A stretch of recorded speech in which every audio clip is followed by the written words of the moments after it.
Bonjour à toi. Bienvenue dans le Cercle Postpartum, le podcast qui parle du postpartum dans toutes ses dimensions, sans langue de bois et sans tabou.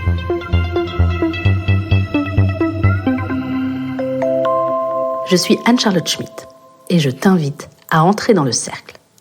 Aujourd'hui, dans le Cercle Postpartum, je vais te parler d'un sujet difficile, d'un sujet sensible, mais pour lequel la prévention est extrêmement importante.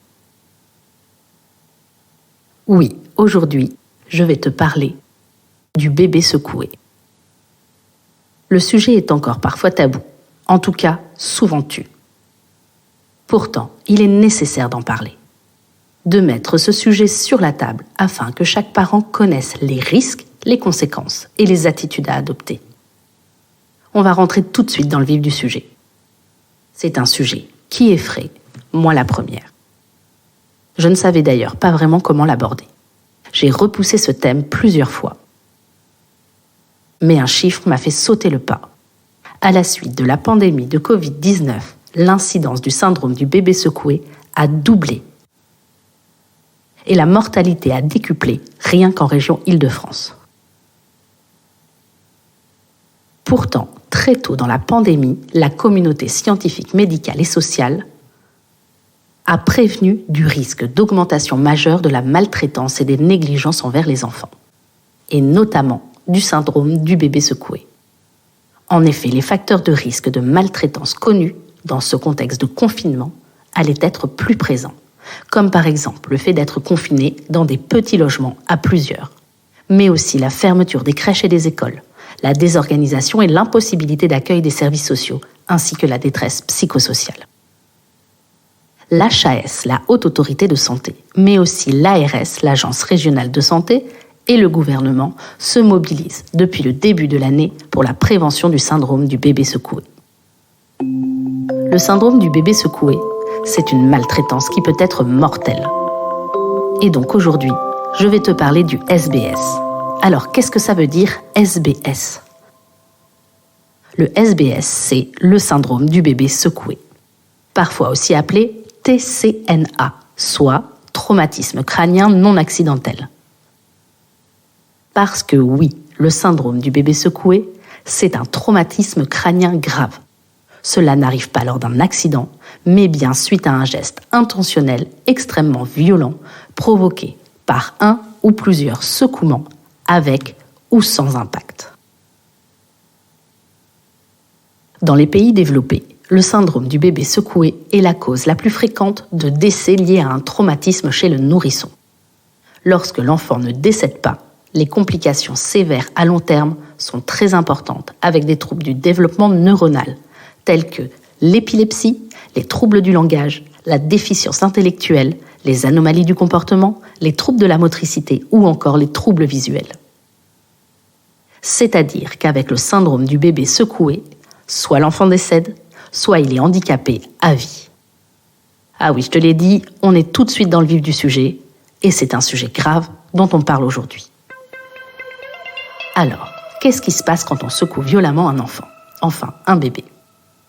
Lorsque l'on attrape un bébé au niveau de ses bras ou de son torse et qu'on le secoue violemment, alors sa tête se balance d'avant, en arrière et sur les côtés, de manière très violente. Les muscles de son cou sont faibles et sa tête est lourde. Donc, à ce moment-là, son cerveau va taper contre l'intérieur de son crâne. Les vaisseaux sanguins autour du cerveau vont se déchirer et vont saigner. C'est ce qui provoque des lésions cérébrales. À la suite de cela, le bébé peut alors arrêter de respirer, avoir des lésions au niveau des yeux, au niveau du cerveau et au niveau de sa moelle épinière. Les conséquences du syndrome du bébé secoué sur le cerveau d'un nourrisson sont bien plus graves que si c'était sur le cerveau d'un adulte. Ces conséquences peuvent être très importantes et sont surtout définitives. Elles peuvent arriver tout de suite, mais aussi se révéler seulement au cours du développement de l'enfant. En effet, c'est seulement une fois que l'enfant aura atteint ses 18 ans que l'on pourra faire le bilan complet des séquelles suite au syndrome du bébé secoué. Le syndrome du bébé secoué touche plus de 400 enfants par an, soit plus d'un enfant par jour. environ un enfant sur 8 en décède. Et pour ceux qui survivent, 75% garderont des séquelles irréversibles qui peuvent être multiples et très handicapantes. Tout en sachant que les chiffres sont évalués de façon incertaine. On ne répertorie que les cas les plus sévères, car souvent le diagnostic est difficile à poser. Il est difficile de différencier les traumatismes crâniens volontaires des traumatismes crâniens involontaires. Souvent, l'auteur des faits se cache derrière un prétexte de chute ou d'accident domestique, ce qui entraîne une très probable sous-évaluation du nombre de cas. L'auteur du syndrome du bébé secoué est le plus souvent un adulte très proche de l'enfant, soit les parents, soit une personne en charge de l'enfant telle que les nounous. On ne peut cependant pas établir de profil type de personne secoueur. Le syndrome du bébé secoué touche tous les milieux. Un chiffre, encore une fois alarmant, montre que le syndrome du bébé secoué se caractérise par un taux de récidive élevé. Les bébés secoués l'ont été en moyenne 10 fois. Le plus fréquemment, le bébé secoué a moins de 1 an et dans 2 tiers des cas moins de 6 mois, avec un pic entre l'âge de 2 à 4 mois. L'HAS explique que le syndrome du bébé secoué touche plus fréquemment les garçons, les enfants prématurés, mais aussi les enfants issus de grossesses multiples ou de grossesses rapprochées ou encore de grossesses non désirées. Le risque est plus important s'il y a eu une séparation longue de la mère et de son enfant en période néonatale et dans les familles ayant des antécédents avec les services sociaux. Les facteurs de risque associés à tout cela sont des pleurs inconsolables et la gestion de ces pleurs, mais aussi les difficultés d'acquisition d'un rythme de sommeil régulier et les difficultés d'alimentation. Alors, je te le dis tout de suite, avant que tu paniques, oui, il est humain et compréhensible d'être fatigué, épuisé et exaspéré par les pleurs d'un nouveau-né. En revanche, il est criminel de secouer un bébé pour le faire taire. Les temps de jeu avec un nourrisson doivent être adaptés à son âge. Avec des jeux adaptés au nourrisson, il n'est pas possible d'entraîner les mêmes symptômes que lorsqu'un bébé est secoué. Quoi qu'il arrive, lorsque vous êtes avec un nourrisson, si à un moment vous constatez les symptômes suivants, l'enfant présente une irritabilité prononcée, un état de léthargie, une grande pâleur, des vomissements en jet, des convulsions, une perte de connaissance, une modification de ses compétences ou encore, si vous observez une augmentation rapide de son tour de tête, si sa fontanelle, le petit creux au-dessus de son crâne, devient bombé, s'il perd connaissance, s'il fait un arrêt respiratoire et pour finir, s'il a le regard fixe et qu'il ne réagit pas quand on lui parle ou quand on le stimule, vous appelez immédiatement le SAMU en composant le 15. Tous les symptômes dont je vous parle ne sont pas forcément spécifiques du syndrome du bébé secoué, mais quoi qu'il arrive, ces symptômes doivent être pris en charge. Mais concrètement, dans la vie quotidienne, on fait quoi quand un bébé pleure ? Un bébé peut pleurer beaucoup dans les premiers mois de sa vie. C'est le seul moyen que l'enfant a pour exprimer ses besoins. C'est-à-dire son stress, ses émotions, s'il a mal. Enfin, tu l'as compris, c'est le seul moyen qu'il a de s'exprimer. Alors, quand un bébé pleure, on commence par lui parler doucement. On le prend dans nos bras, on vérifie ses besoins. Est-ce qu'il a faim ? Est-ce qu'il a la couche pleine ?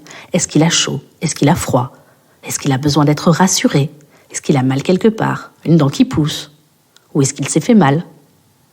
Une fois que vous avez checké tout cela, si les pleurs continuent et que vous n'arrivez pas à calmer bébé, et si en même temps, vous sentez que pour vous, cela devient difficile, que vous êtes exaspéré, exacerbé, que vous êtes sur le point de craquer, alors la chose primordiale, on ne secoue pas son bébé. L'alternative, on pose bébé sur le dos dans son lit, en sécurité, sans jouer, sans rien autour. Et on s'éloigne de l'enfant. Idéalement, on change de pièce. On le laisse pleurer dans son lit. On respire profondément et on essaie de se détendre et de prendre de la hauteur. On retient que bébé ne pleure pas pour nous faire suer. Ce n'est pas un comportement manipulateur. Si on n'arrive pas à reprendre le contrôle, on contacte immédiatement quelqu'un qui pourra prendre le relais auprès de bébé. Quelqu'un de proche géographiquement, même un voisin si besoin. Et en attendant, éventuellement, on met des boules qui pour atténuer le bruit. Le principal, mettre bébé en sécurité et s'éloigner. Puis, dans un second temps, on cherche du relais parce que oui, ça peut arriver à tout le monde de se sentir dépassé par les pleurs de son bébé. Par contre, il est un devoir à chacun de prendre une mesure adéquate dans un moment comme celui-ci. Et ce n'est pas parce qu'un moment, on se sent dépassé que l'on est un mauvais parent. Cela arrive à tout le monde. Oui, je t'assure, vraiment à tout le monde. On n'hésite pas à consulter si on n'arrive pas à calmer son bébé qui pleure. On se fait accompagner et on en parle à un professionnel de santé afin de trouver du soutien et du réconfort. Au final, tous les sujets dont je parle dans le cercle postpartum ont un point commun. Ne pas hésiter à chercher du soutien. Il existe des recours pour t'aider. La PMI, ta sage-femme, ton pédiatre. Mais aussi des lignes d'écoute, comme Allo Parents Bébé, qui est un service gratuit que tu peux joindre au 08 100 00 34 56. Il y a aussi SOS Parentalité, qui est gratuit et confidentiel, non surtaxé, et que tu peux joindre au 09 174 76 39 63. Il existe également un numéro d'urgence, la ligne Allo Enfance en danger, un service national qui a pour mission d'apporter de l'aide et des conseils pour toutes les situations d'enfants en danger ou à risque de l'être. Il est possible de les joindre au numéro 119. Et ce numéro est disponible 24 heures sur 24 et 7 jours sur 7. Le gouvernement et l'ARS ont lancé une campagne de prévention du syndrome du bébé secoué depuis le début de l'année 2022. Je vous mettrai sur les réseaux les affiches de sensibilisation. Et pour finir, coupons court à présent à quelques idées reçues. Un bébé peut pleurer 2 heures par jour, sans exprimer aucun besoin. Eh bien, c'est vrai. Il peut même pleurer 2 heures d'affilée, parce que c'est son seul moyen d'expression, comme je vous l'ai dit avant. Et c'est OK d'être exaspéré et d'avoir envie qu'il arrête de pleurer. Le syndrome du bébé secoué, c'est de la maltraitance. Oui, c'est vrai. Ce n'est pas un geste anodin. Ce n'est pas un jeu. Ce n'est pas un geste quotidien. C'est une violence. C'est une maltraitance. Et ce, dès la première fois. Secouer un bébé est un geste involontaire. Eh bien non, c'est faux. Secouer un bébé est toujours un geste volontaire de par sa violence et de ses conséquences. Il faut vraiment qu'un enfant pleure plusieurs heures pour qu'un adulte soit exaspéré. Eh bien non, encore une fois, c'est faux. Car chaque personne a un degré de tolérance différent. Chacun réagit différemment face aux pleurs d'un enfant. Mais le principal, c'est de savoir quand on atteint sa limite et de prendre une mesure ou des mesures pour ne pas en arriver à faire du mal au bébé. Cela peut arriver à tout le monde de secouer un bébé. Non, c'est faux. Ce qui peut arriver à tout le monde, c'est d'être dépassé par les pleurs d'un bébé ou d'être exaspéré par ceux-ci. C'est une réaction tout à fait normale que chaque parent, chaque personne qui s'occupe d'un enfant peut vivre. En revanche, ce qui n'est pas normal, c'est de passer à l'acte et de secouer un bébé. Chacun doit être en capacité de mettre en place une stratégie pour protéger l'enfant et se calmer. Je vous rappelle que le traumatisme crânien causé par le syndrome du bébé secoué peut tuer, peut handicaper à vie. Un seul secouement suffit à créer des lésions cérébrales. Secouer un bébé constitue une infraction pénale. L'enfant est toujours la victime. Et cela lui ouvre des droits. Il peut être représenté par un avocat qui peut demander des indemnisations. Les conséquences du syndrome du bébé secoué sont multiples. Évidemment, il y a les conséquences physiques sur l'enfant, mais également les conséquences sur les frères, les sœurs, la famille et l'entourage. Encore une fois, secouer, ce n'est pas jouer. Secouer n'est pas calmer. On ne secoue jamais un bébé. Votre bébé est fragile. Il ne faut jamais le secouer. Je m'arrête là pour cet épisode intense, qui j'espère t'éclaire sur le sujet du bébé secoué. La prévention, l'information est au cœur du cercle postpartum. L'accompagnement dans la parentalité est un combat pour moi. Et c'est pour cela que j'ai créé la maison du soutien à la parentalité. Si tu veux plus d'informations, n'hésite pas à me laisser ton email sur ma page Facebook ou sur Instagram. Je suis Anne-Charlotte Schmitt. J'écris et je réalise ce podcast sur une musique de Guillaume Coindé. Tu peux suivre toute l'actualité du Cercle sur les réseaux sociaux, Facebook, Instagram et LinkedIn. Tu peux retrouver tous les épisodes du Cercle Postpartum sur ta plateforme d'écoute habituelle, mais également sur YouTube. N'hésite pas à partager le Cercle autour de toi, à lui laisser une bonne note sur ta plateforme d'écoute et un commentaire pour lui offrir de la visibilité. Je milite pour un postpartum préparé, entouré et réalisé en toute sérénité. Je te dis à la semaine prochaine et bon postpartum à toi.